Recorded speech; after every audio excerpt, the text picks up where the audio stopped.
সামনে আর কয়েকদিন পরেই পবিত্র মাহে রমজান উপলক্ষে কুষ্টিয়ার কুমারখালীতে বাংলাদেশ জাতীয়তাবাদী দল পান্টি ইউনিয়ন বিএনপির উদ্যোগে অনুষ্ঠিত হয়েছে ইফতার মাহফিল। বৃহস্পতিবার পান্টি ইউনিয়নের পান্টি গার্লস হাই স্কুল মাঠে এই ইফতার মাহফিলের আয়োজন করা হয়। এতে দল মত নির্বিশেষে বিভিন্ন শ্রেণী পেশার মানুষ অংশ নেন। ইফতার মাহফিলকে ঘিরে এলাকায় সৃষ্টি হয় সৌহার্দ্যপূর্ণ ও ধর্মীয় পরিবেশ।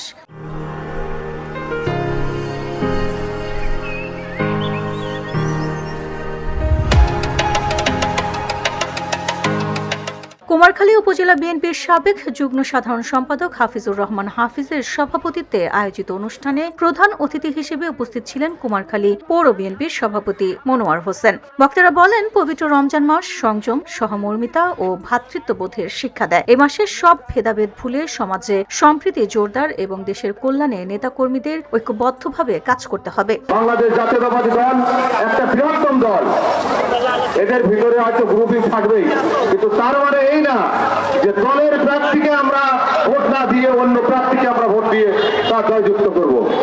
আমরা চাই আগামী দিনে এই ভোট আমরা বাংলাদেশ জাতীয়তাবাদী দল যাতে না করে সবাইকে ঐক্যবদ্ধ নিয়ে সামনে যে নির্বাচনগুলো আসবে, এই যে উপজেলা নির্বাচন, পৌর মেয়র নির্বাচন, চেয়ারম্যান নির্বাচন, যে নির্বাচনে আসুক আমরা সবাই আপনি একসাথে করে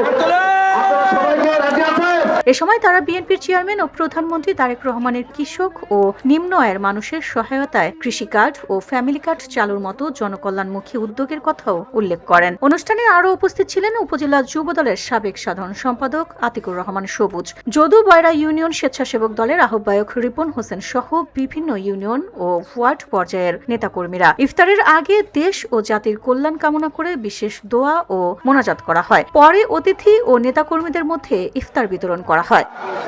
আমাদের ভিওডি বাংলা নিউজ ডেস্ক। সম্মানিত সভাপতি জনাব